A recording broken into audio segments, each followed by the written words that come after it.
इन सब कामों से हम लोगों ने इस सामाजिक फ्रंट की स्थापना किया।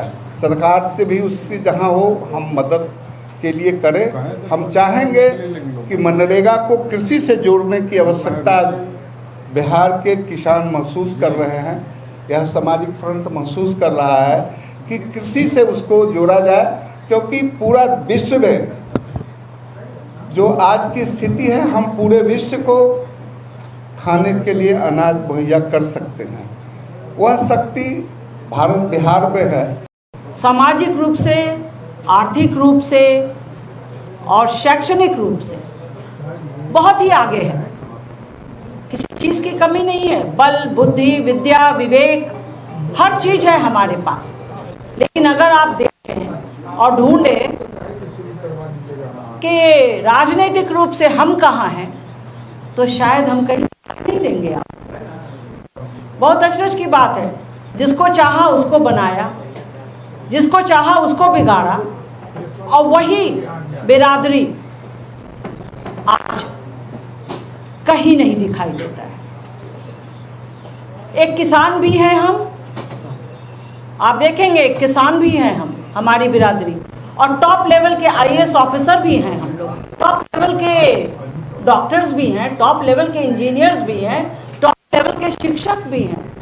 कहीं से हमें कोई कमी नहीं है। नमस्कार, आप देख रहे हैं रवजी लाइव। अभी हम हैं सोन भवन में और हमारे साथ हैं पूर्व नगर विकास मंत्री सुरेश शर्मा जी। इनसे जानेंगे आज यहाँ भूमिहार ब्राह्मण सामाजिक फ्रंट की मीटिंग हो रही है, पीसी हुआ है, इस पीसी की क्या आवश्यकता आन पड़ी, इसी विषय पर बात करेंगे सुरेश शर्मा जी। सर, आज क्या प्रेस कॉन्फ्रेंस का क्या जरूरत आन पड़ा? देखिए, 8 मई को पूरे बिहार में भूमिहार ब्राह्मण सामाजिक फ्रंट का जो ऑर्गेनाइजेशन खड़ा हुआ है, कमेटियाँ बनी है, डेलीगेट्स बने हैं, वो पूरे 38 जिला में बने हैं।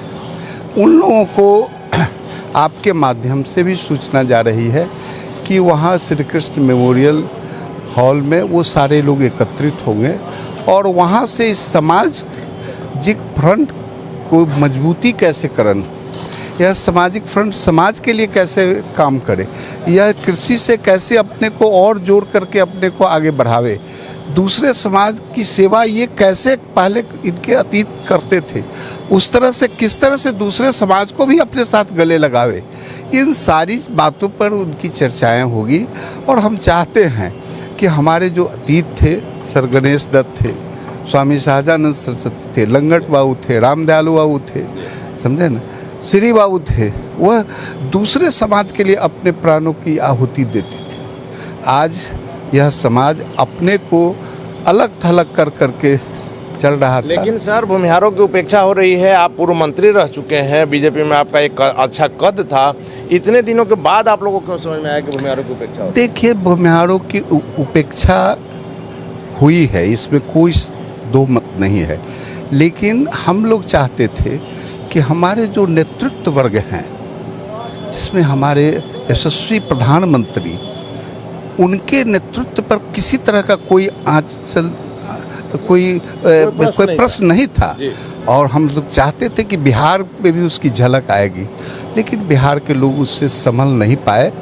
और प्रधानमंत्री के व्यक्तित्व, कृतित्व और उनके विचारों का जब यहाँ पर अभाव हुआ तो इसका मतलब है कि हम लोग अपने को ऐसा समझने लगे कि हम लोगों को कोई शायद नहीं उस तरह का सम्मान दे रहा है, और इसके ही कारण इस तरह की बातें। लेकिन सर, बोचहा में आखिरी सवाल मेरा ये है सर कि बोचहा में जिस प्रकार से भूमिहारों ने अपनी उपेक्षा की बात को लेकर के वोटिंग किया, 54 से 55 हज़ार आपके वोटर हैं वहाँ पर, तो क्या माना जाए कि भूमिहार समाज आरजेडी की ओर जा रहा है?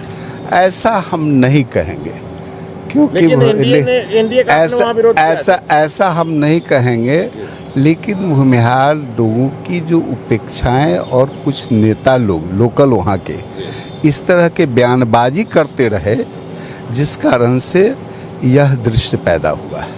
और इस समाज जो है उस बात को सहन नहीं कर सका कि हमारे नेता, हमारे मार्गदर्शक, हमारे शुभचिंतकों जो समाज के हैं, उनकी गरिमा को ये लोग ख्याल नहीं कर करके उनके साथ दुर्व्यवहार, गलत शब्दों का प्रयोग किया।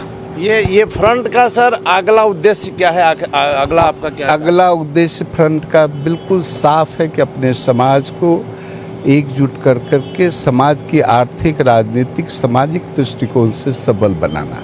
जो आपको समर्थन देगा, जो आपको मतलब कि इज्जत देगा, उसके पास आप जाएंगे, चाहे वो एनडीए हो या कोई। ये तो स्वाभाविक आदमी है। हम आपको सम्मान देंगे तो आपसे सम्मान हमको भी मिलेगा। ये तो स्वाभाविक बात है, इसमें थैंक यू सर। तो आपने सुना सुरेश शर्मा जी का साफ तौर पर कहना है कि जहां हमें मान और सम्मान मिलेगा वहीं हम जाएं।